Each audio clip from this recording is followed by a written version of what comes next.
இப்போ வந்து காலையில் எழுந்துக்கிறாரு. எழுந்தோடனே வந்து கண்ணை திறந்து பார்க்குறாரு. பார்த்தா பக்கத்துலேயே கண்மணி உட்காந்துருக்காங்க.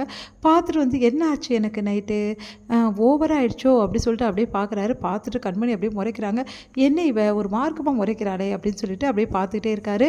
அப்போ கண்மணி வந்து அப்படியே அமைதியாக இருக்காங்க. என்ன கண்மணி காலையிலே பயங்கரமாக ஃப்ரெஷ்ஷாக இருக்க, வெளியே போறியா அப்படின்னு சொல்லிட்டு கேட்குறாங்க. அதை கேட்டுட்டு வந்து ஆமாம் வெளியே தான் போகிறேன் அப்படின்றாங்க. அப்படியா சரி சரி போயிட்டு வா அப்படின்றாரு. என்ன நீங்கள் நைட்டு பண்ண வேலைக்கு கொஞ்சம் கூட வந்து உங்களுக்கு மனசாட்சி இல்லையா அப்படி சொல்லிட்டு கேட்குறாங்க. நான் என்ன பண்ணேன் மனசாட்சி இல்லாமல் இருக்கிறதுக்கு?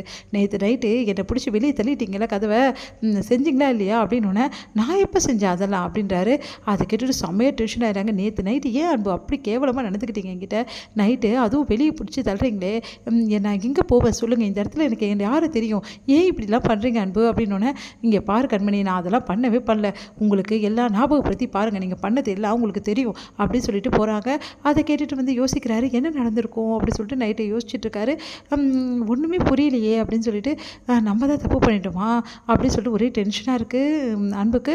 அடுத்து வந்து இங்கே என்ன பண்ணுறாங்க, என்ன ஆச்சு அன்பு ஏதாவது சொன்னானா அப்படின்னு சொல்லிட்டு ராதா கேட்குறாங்க. அவருக்கு நேற்று நைட்டு பேசுனது எதுவுமே ஞாபகமே இல்லைன்றார் சித்தி, எனக்கு ஒன்றுமே புரியல.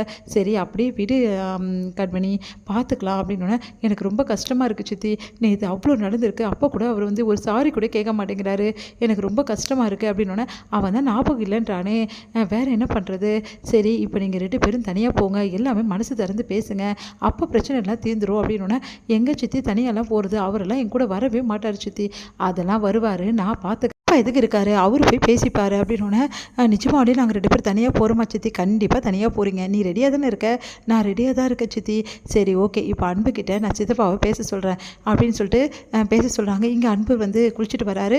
வந்தோடனே அவங்க சித்தப்பாவை வந்து வராரு.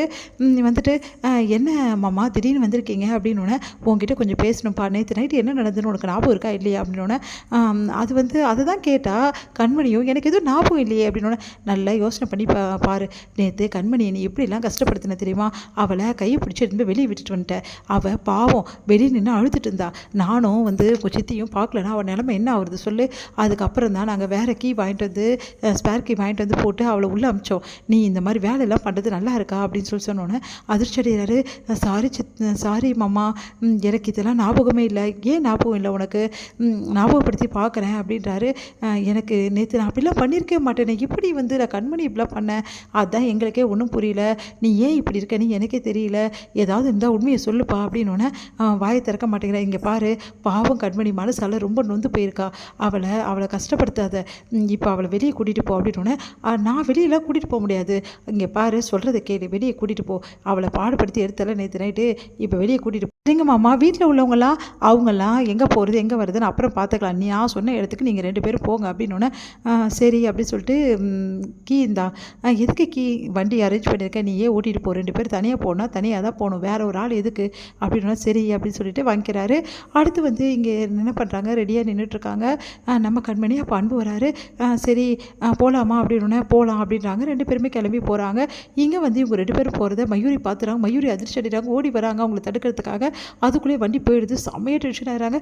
இப்படி நடந்துருச்சு, நான் லேட்டாக எழுந்தனே, இவங்களை பார்த்துக்காம விட்டுனே, ஐயோ பாட்டிக்கிட்ட என்னென்ன பதில் சொல்கிறது அப்படின்னு சொல்லிட்டு டென்ஷன் ஆகிறாங்க. கிட்ட ஓடி வந்து சொல்கிறாங்க, ஐயோ நேற்று நைட்டு அப்படி சொல்லிட்டு எனக்கும் நேற்று நைட்டு தூங்கிட்டேன் அப்படின்ற மாதிரி 2 பேரும் சொல்லிக்கிறாங்க. சரி ஃபோன் எடுத்து பார்க்கலான்னா, பாட்டி இவ்வளோ மிஸ்டு கால் கொடுத்துருக்காங்களே, முடிஞ்சது நம்ம கதை அப்படின்னு சொல்லிட்டு என்ன பண்ணுன்னு தெரியாமல் தவிக்கிறாங்க. இவங்க 2 பேரையும் பார்த்து ராதா வந்து நல்லா தவிங்க அப்படின்னு சொல்லிட்டு யோசிக்கிறாங்க. ராதா கிட்ட வந்து கேட்குறாங்க, அவங்க 2 பேரும் எங்கே போனாங்கன்னு சொல்லிட்டு. புருஷன் பொண்டாட்டி எங்கேயோ வெளியே போயிருக்காங்க, உங்களுக்கு என்ன வந்தது, நீங்களும் எங்கேயாவது போங்களேன், சும்மா அவங்க கூடவே அழுதுட்டு இருக்கீங்க அப்படி சொல்லி திட்டி விடுறாங்க. அதை கேட்டு அவங்க 2 பேரும் ஐயோ பாட்டிக்கிட்ட மாட்டிக்கிட்டோம் அப்படின்னு நினைக்கிறாங்க. இங்கே வந்து என்ன பண்ணுறாங்க, அன்பும் வந்து கண்மணி வந்து வண்டியில் போயிட்டுருக்காங்க, டிரைவிங் பண்ணிட்டு போயிட்டுருக்காங்க டிரைவில். அப்போ திடீர்னு வந்து கண்மணி வந்து அங்கே இருக்கிறதெல்லாம் பார்த்து ரொம்ப சந்தோஷமாக வந்து பேசிட்டு வராங்க. அதை பார்த்து அன்பு நேற்று நைட்டு இவ்வளோ பிரச்சனை நடந்திருக்கு, ஆனால் இவள் வந்து எதுவுமே நம்மளை திட்டலை, எதுவுமே கோச்சிக்கலை, எப்பவும் போல் பேசுகிறாளே, இவளை புரிஞ்சிக்கவே முடியலையே, யாராக இருந்தாலும் கோவப்படுவாங்க, ஆனால் கண்மணி வந்து ரொம்ப வித்தியாசமான பொண்ணாக இருக்காளே அப்படின்னு சொல்லிட்டு கண்மணியை பார்த்து ரசிச்சுட்டு வராரு.